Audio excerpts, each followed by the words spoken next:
Olá, eu sou a professora Genay Caseta e hoje vamos entrar na nossa terceira teleaula de algoritmos e técnicas de programação.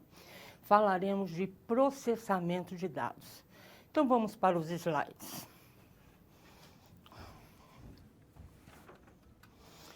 Os sistemas computacionais, eles têm uma certa estrutura na hora da gente fazer um algoritmo ou fazer um programa. Eu tenho um bloco de entrada, um bloco de processamento e um bloco de saída. Ou seja, eu preciso entrar com os dados e aí processar esses dados para eles se tornarem informações e aí sair com as informações que eu necessito. Lembrando que aqui na parte do processamento, o que a gente tem, na maioria das vezes, são cálculos matemáticos. Então, hoje nós falaremos exatamente de processamento. As variáveis e as constantes podem ser utilizadas na elaboração de cálculos matemáticos com auxílio do que a gente chama de operadores aritméticos. Variáveis são aqueles endereços de memória que a gente, ao começar o programa, já rotula para que a gente possa trabalhar com os dados. Elas podem ser modificadas durante o programa. Já as constantes, elas não podem ser modificadas durante o processamento do programa. Elas começam com um certo valor e vai até o final com o mesmo valor. Um exemplo seria resolver uma equação de segundo grau, ax² mais bx mais c igual a 0. Eu teria que entrar com as constantes a, b e c, e elas não vão se alterar. Aí, no processamento, eu vou calcular o valor da variável x. Então, a variável x, ela vai ser modificada, alterada, dependendo do valor dessas constantes a, b e c. Um dos maiores desafios na parte do processamento é garantir que a lógica esteja correta. Este é um problema muito sério. Ao escrever qualquer expressão matemática, tem que se ter em mente a ordem de precedência dos operadores. Isso em matemática, a gente sabe muito bem o que quer dizer. Por exemplo, se eu tenho uma expressão bem comprida, eu geralmente uso primeiro os parênteses, depois os colchetes, depois as chaves, né? Além disso, eu tenho que sempre é feito primeiro a multiplicação, a divisão, depois a soma, a subtração. Então, isso eu tenho que ter muito bem em mente na hora de escrever o que vai ser processado. Bom, então vamos falar dos operadores aritméticos e das expressões aritméticas. Vamos para os slides. Quais são os operadores aritméticos que nós vamos trabalhar? Então, aqueles que são bem comuns, que a soma é o mais mesmo, esses operadores são chamados de binários. Por quê? Porque ele tem que agir entre duas constantes ou entre duas variáveis, né? Então, olha lá, eu preciso, aqui no caso, duas constantes, portanto, ele é binário. Então, a soma é o mais mesmo.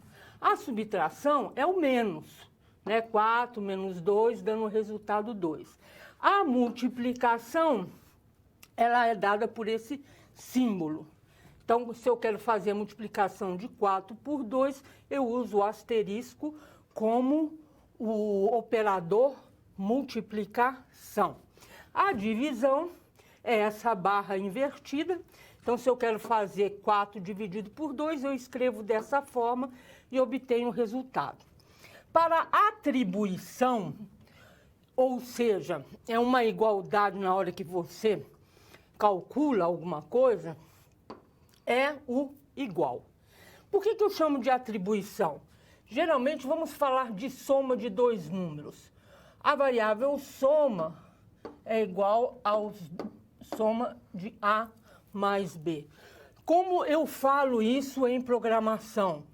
A soma eu vou somar o valor A com o valor B e vou atribuir este valor à variável S, que é a variável soma. Então, a gente chama de atribuição.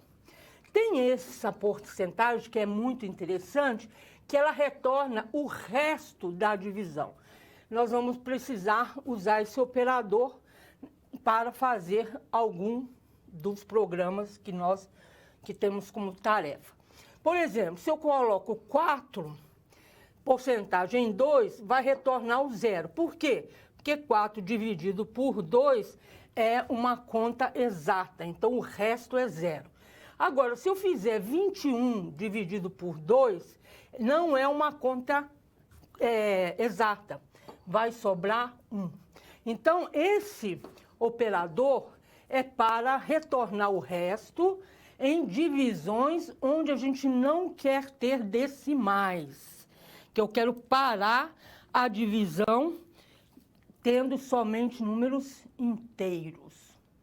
Eu também tenho os unários. Os unários, eles só precisam de uma variável ou de uma constante. Por exemplo, eu quero manter o sinal, então, mais 2, o resultado é 2.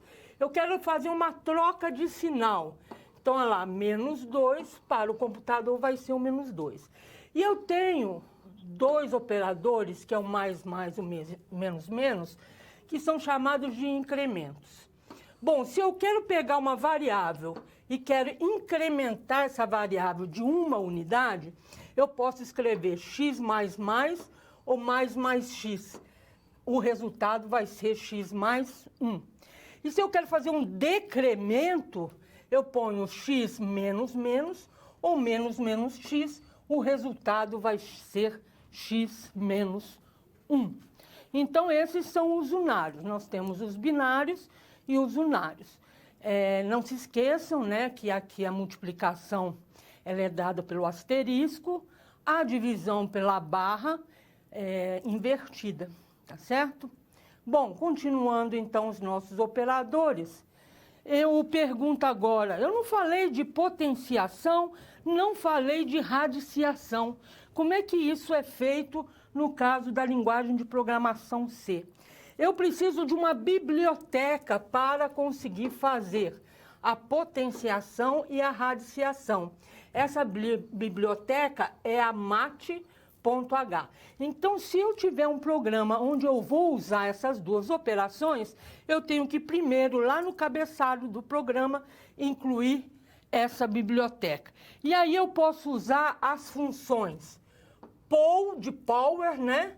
x,y, que quer dizer x elevado a y, e sqrt, que é square root, de x, que, por exemplo, é a raiz quadrada de x.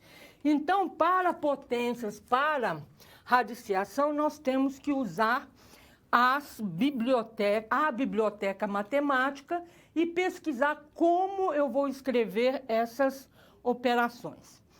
Então, vamos começar com a atribuição de valores a uma variável.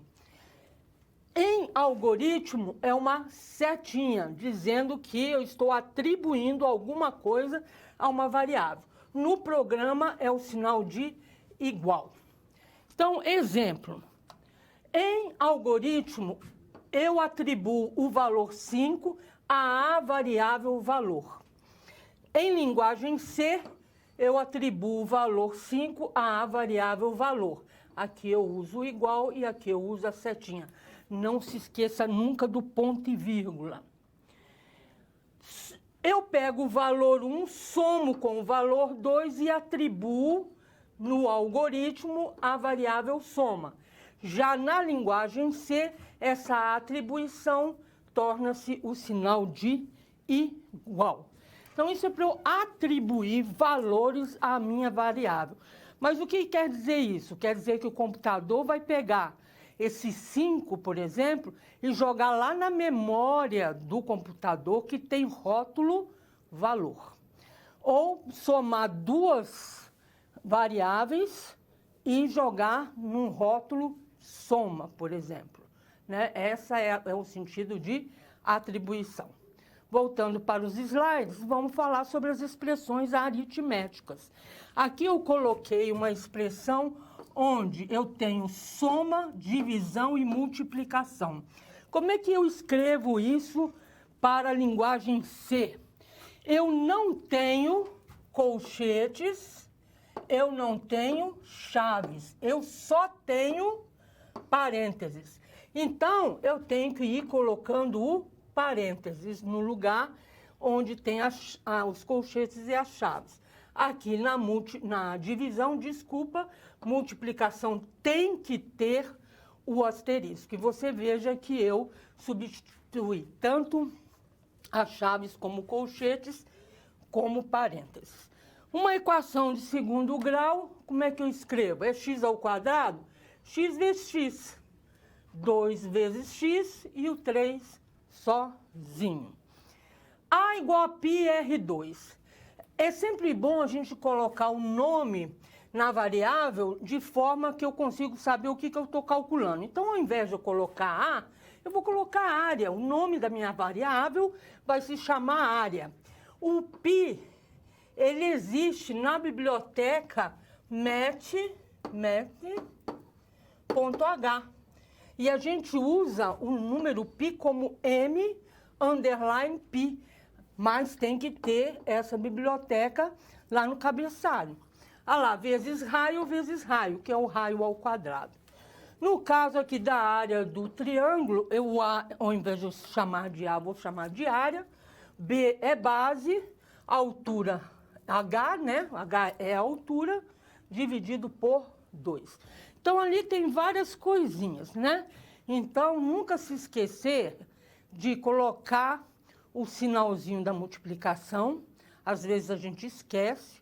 Quando a potência é pequena, a gente não usa a função pol, mas usa repetição, né? X vezes x é igual a x ao quadrado. Agora, quando é muito grande, a gente tem que usar as funções. Então, cuidado na hora de escrever as expressões matemáticas, cuidado com a precedência dos operadores e cuidado para não esquecer nenhum operador. E sempre no final, ponto e vírgula. Nós temos também uma situação problema para ser resolvida. Qual é essa situação problema? Lembrando que você trabalha numa empresa de tecnologia da informação. Essa empresa, ela presta serviço para entidades ligadas a ensino, ou seja, a escolas, universidades e assim por diante. Você tem uma tarefa que é a seguinte: a empresa contratou alguns estagiários que não sabem programar. A sua tarefa é ensinar esses estagiários a programarem na linguagem C. Então, qual será a nossa tarefa de agora? Voltando para os slides, o programa vai ser o seguinte: você vai ter que calcular o salário líquido de um funcionário. Então, olha lá, construir um algoritmo e um programa na linguagem C para calcular o salário líquido de um funcionário.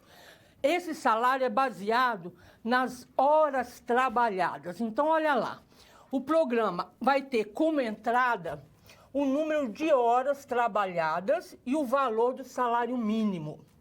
Isso é a entrada do programa. No processamento, você vai calcular o salário líquido. E, na saída, você vai imprimir na tela o salário líquido. Lembre que a entrada é via teclado e a saída é via tela do computador.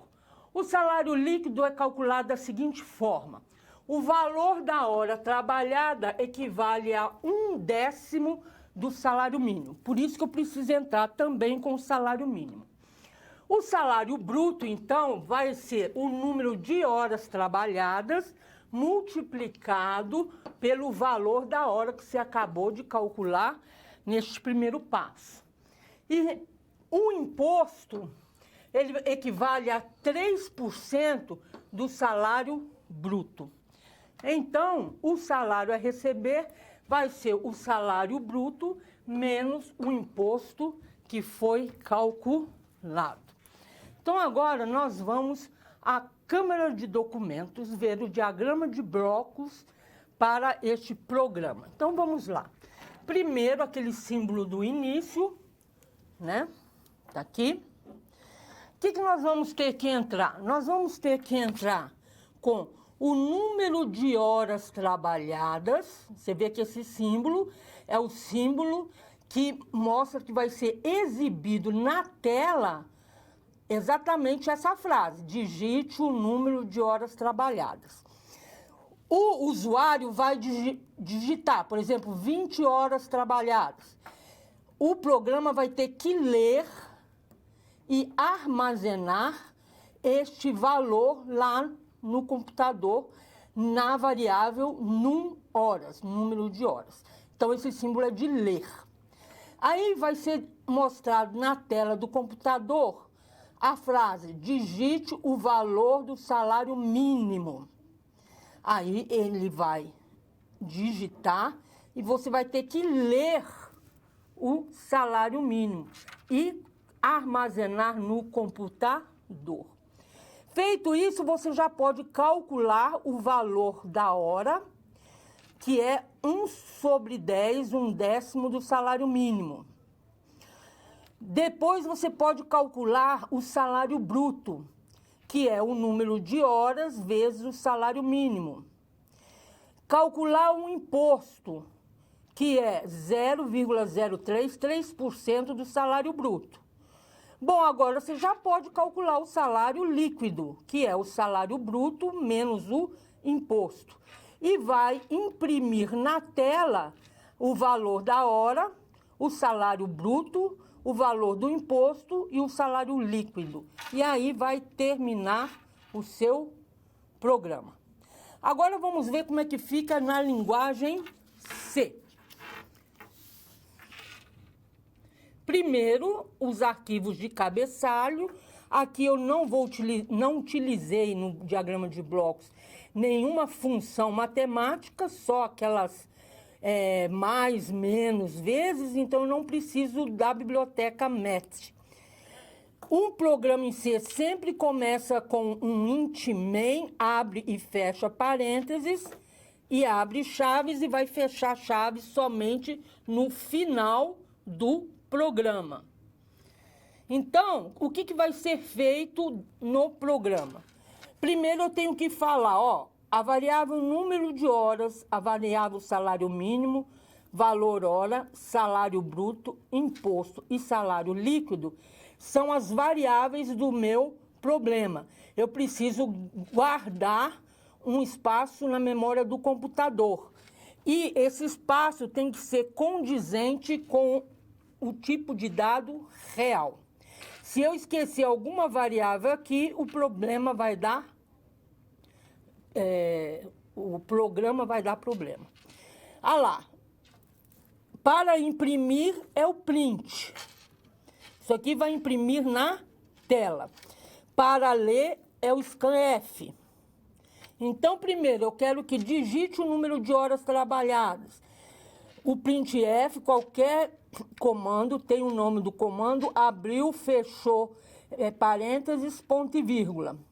O /n é simplesmente para pular de linha. Se eu quero que escreva alguma coisa, essa alguma coisa tem que estar entre aspas duplas. Digite o número de horas trabalhadas. Agora eu vou ler. Para ler o scanf, primeiro eu tenho que falar qual é o formato. O formato é float, é real. E toda vez que eu mandar ele armazenar numa variável, tem que ter o E comercial. Depois digite o salário mínimo. Ele vai ler o salário mínimo. E aqui vem as continhas. Valor hora, salário bruto, imposto e o salário líquido. Agora eu preciso escrever. Sempre antes de escrever o que está na variável, aqui é a variável, o variável e a variável. Então, antes de eu escrever o que está dentro da variável armazenado, eu digo para ele o que eu estou imprimindo. Eu vou imprimir o valor da hora trabalhada. Aí o computador vai buscar no valor hora, underline hora e vai imprimir. Valor do salário bruto, valor do imposto e valor do salário a receber. Isso aqui eu estou falando que é um comando de formato, que é um número real, só que eu quero somente duas casas depois da vírgula. Então, esse foi um programinha só para calcular salário líquido. Só utilizamos os principais operadores, que são, né, a soma, subtração, multiplicação e divisão. Esses foram os operadores aritméticos. Nós temos também os operadores relacionais. Vamos para os slides. Eles são utilizados para o que a gente chama de expressões booleanas. Expressões booleanas são aquelas que só retornam um de dois valores. O 1 para verdadeiro e o 0 para o falso.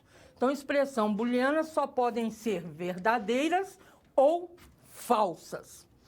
Então, olha lá, se eu quero perguntar se o valor de x é igual a 2, quero fazer essa pergunta. A resposta é verdadeira ou falsa. No algoritmo, eu escrevo x igual a 2, mas na linguagem C não. Quando eu estiver fazendo comparações, eu tenho que usar 2 iguais. Então, um número é igual ao outro, então eu não posso colocar só o igual. Tenho que colocar 2 iguais. Diferente. Diferente é a exclamação e o sinal de igual. O maior que é a mesma coisa, menor que também. Quando é maior igual ou menor igual, eu tenho que colocar os dois símbolos. Então, qual vai ser o meu resultado? Aqui eu estou perguntando, x é igual a y? Pode ser verdade ou pode não ser. X é diferente de y? Pode ser verdade ou pode não ser. E assim por diante. Então, os operadores relacionais, eles são utilizados para comparar valores que estão alocados em variáveis ou em constantes. Mas lembre-se, toda vez que eu for comparar e perguntar se vai ser igual, eu não posso colocar somente o sinal de igual quando eu estou escrevendo o programa. Agora, quando eu estou escrevendo o algoritmo, eu posso fazer isso. Vamos fazer um exemplo. Voltando para os slides, vamos comparar dois números. Aqui está a biblioteca que eu preciso para entrada e saída de dados. Começo o programa com int main, sempre abrir chaves e vou escrever agora o programa.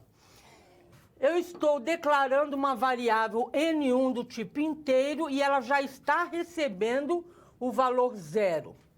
Estou declarando uma variável N2 do tipo inteiro e já estou igualando ela a 0. É interessante fazer isso no início do programa, mas eu não quero fazer, tá? Não é uma regra. Você pode ou não já atribuir valores. Aí vem lá, vai aparecer na tela, digite o primeiro número. Vai ler o primeiro número, que é inteiro, portanto, aqui é D, e vou armazenar em N1. Vamos dizer que você digitou 2. Aí, agora vai pedir o segundo número, então vai aparecer na tela, digite o segundo número. Vamos dizer que você colocou 1. Vai armazenar, sabendo que a variável é N2, e ela é do tipo inteira. Agora vamos ver. Está perguntando aqui, ó, lembra? N1 é 2 e N2 é 1.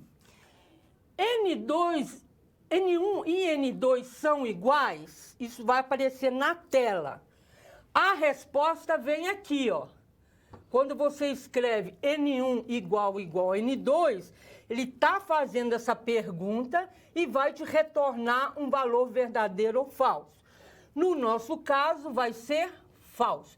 Então, vai aparecer na frente do N1 e N2 são iguais, o número 0, falando que não são.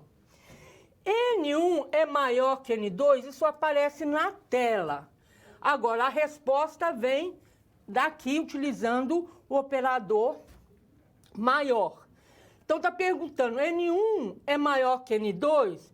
Para mim é, porque 2 é maior que 1. Então, ele vai retornar o valor 1 na frente do que está escrito na tela.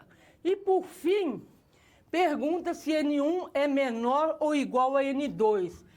Para retornar o valor, é assim que eu escrevo. No meu caso, vai retornar o quê? 0, porque o N1 é maior do que o N2. Então, essa é uma maneira de usar os operadores relacionais. Você faz perguntas com relação a dois números, né? Ou uma variável, um número. X é igual a 2, X é maior que 2, só que você tem que ter o valor de X armazenado no seu computador. Então, esses são os operadores relacionais. Nós temos também os outros operadores, mas primeiro vamos fazer uma situação-problema. Lembrando, novamente, que você está na empresa, você está ensinando os seus estagiários a programarem na linguagem C, e agora a sua tarefa será a seguinte. Voltemos para os slides. A tarefa vai ser construir um algoritmo e um programa em linguagem C para cadastrar as notas bimestrais, 2 notas bimestrais de certo aluno, calcular a média semestral e mostrar o resultado que seria a média. O que nós vamos colocar a mais para trabalhar com os operadores relacionais?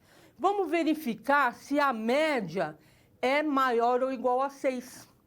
Vamos considerar, então, que há uma média maior ou igual a 6, o aluno passou naquela disciplina que é semestral. Então, vamos lá para o quadro.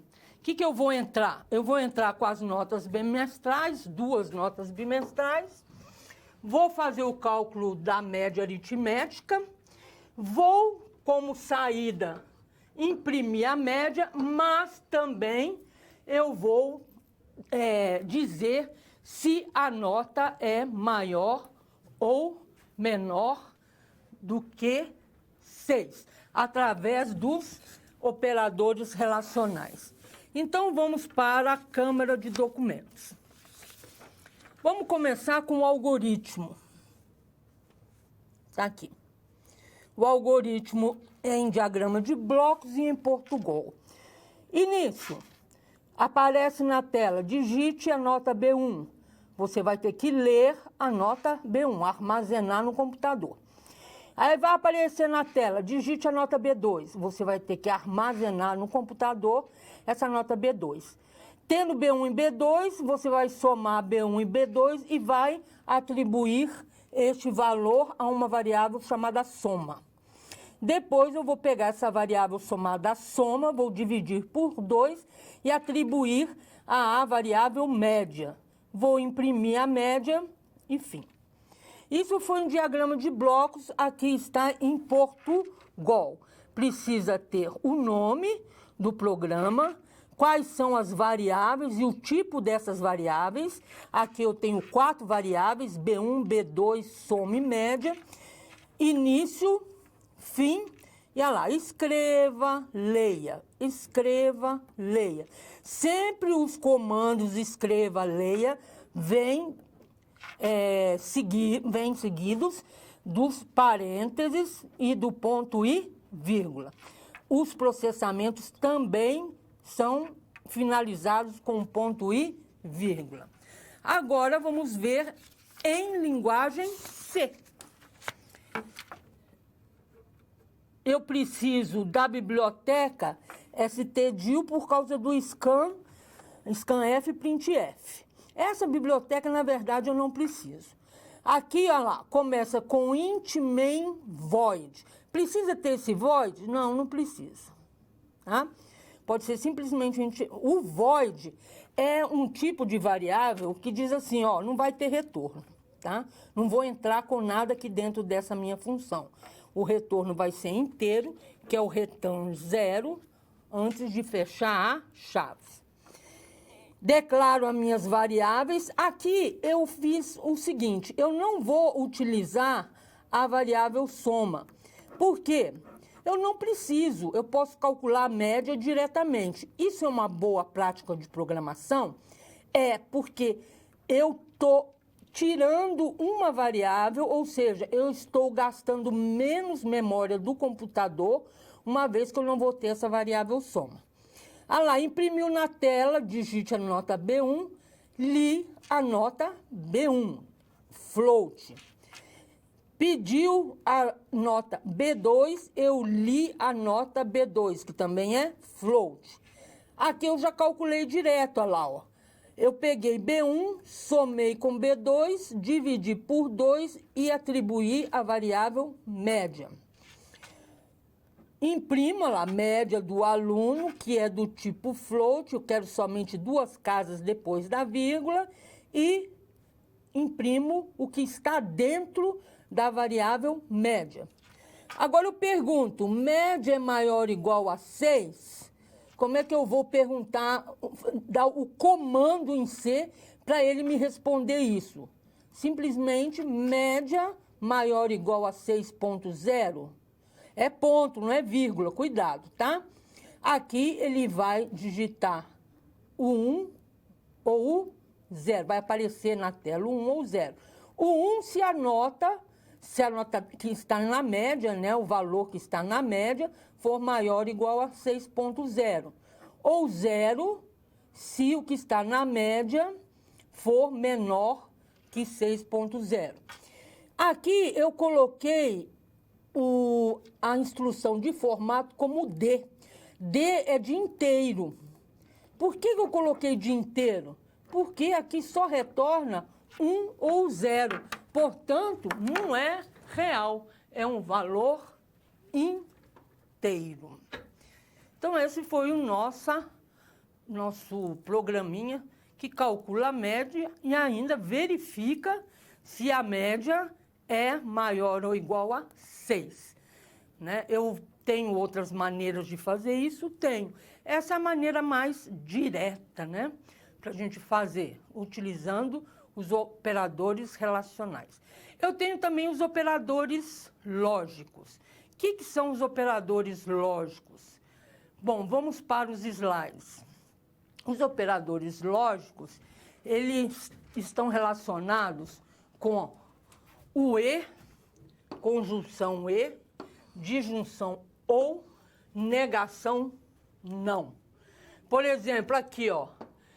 Aqui eu pergunto se x é igual a y. Se eu colocar a exclamação, eu estou pedindo que não seja, vai inverter o resultado. É a mesma coisa que perguntar se x é diferente de y. Aqui eu quero que 2 coisas aconteçam. Então, eu uno as 2 condições com o e. Estou perguntando, x é maior que y e a é igual a b?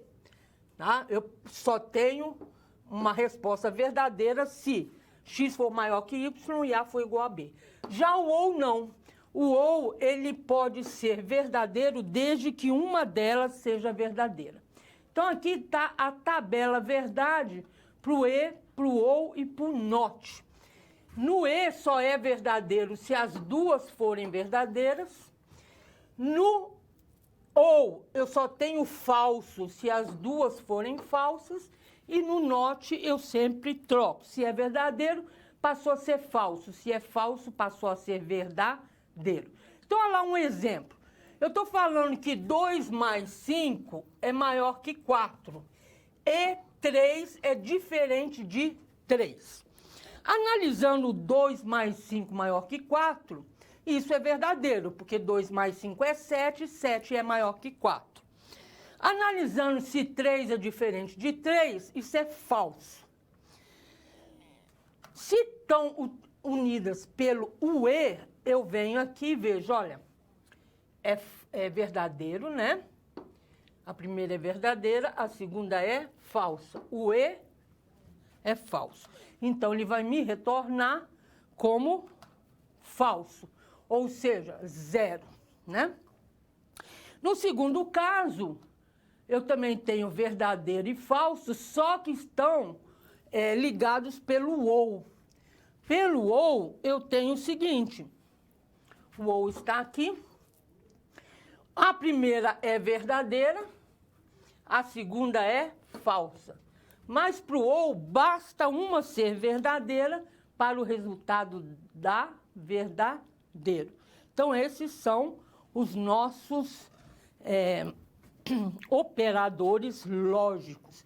Retornam 0 ou 1, verdadeiro ou falso. Tá? E você pode ter como junção o E ou o OU entre duas condições. Sempre são condições, tá? E aí você vai ter um resultado booleano. Então, vamos para o slide. Um exemplo. Eu estou pedindo, ó, inteiro. O A, B e C, tenho 3 variáveis do tipo inteiro.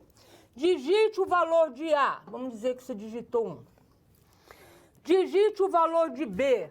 Vamos dizer que você digitou 2. E aí tem que ler, né, para armazenar dentro do computador. Digite o valor de C. Vamos dizer que você colocou 3. Então, 1, 2, 3. A igual a 1, B igual a 2 e C igual a 3. Isso está dentro do computador porque você mandou ler. Então, olha lá. A é igual a 1, B é igual a 2 e C é igual a 3. Primeira pergunta que vai aparecer lá na tela do computador. Está perguntando assim, ó. A é igual a B e A é igual a C? Para ter a resposta, eu escrevo dessa maneira. Lembrando que eu estou comparando 2 números, então são 2 sinais de iguais. E os 2 símbolos de E comercial quer dizer o operador E. O que ele vai retornar? A é igual a B? A não é igual a B. Falso. E pergunta, A é igual a C? Não. Então é falso. Ele vai retornar falso. No segundo caso, A é igual a B ou A é igual a C? Para escrever para o computador entender que você está comparando, eu escrevo dessa maneira, o ou são 2 barras, né? Agora, A é igual a B? A não é igual a B. Ou A é igual a C? Não, também não. Para o ou, o único caso que o ou dá falso é quando eu tenho as 2 falsas. Agora, isso aqui vai ser escrito na tela do computador, dizendo assim, ó. A é diferente de B ou A é igual a C? Então, vamos ver isso. Lembrando novamente que o A é igual a 1, B é igual a 2 e C é igual a 3. Para o computador saber exatamente o que você está perguntando, eu tenho que escrever desta maneira. Então, vamos lá. A é diferente de B? Sim, A é 1, B é 2. Então, é verdadeiro. Ou, A é igual a C? A não é igual a C. Então, é falso. Só que para o ou, basta uma delas ser verdadeira para a minha resposta ser verdadeiro. Então, essa é a forma da gente conseguir analisar se 2 números são iguais, se são maiores, maiores iguais e assim por diante, utilizando os operadores lógicos. Então, essa foi a nossa teleaula 3. Até mais.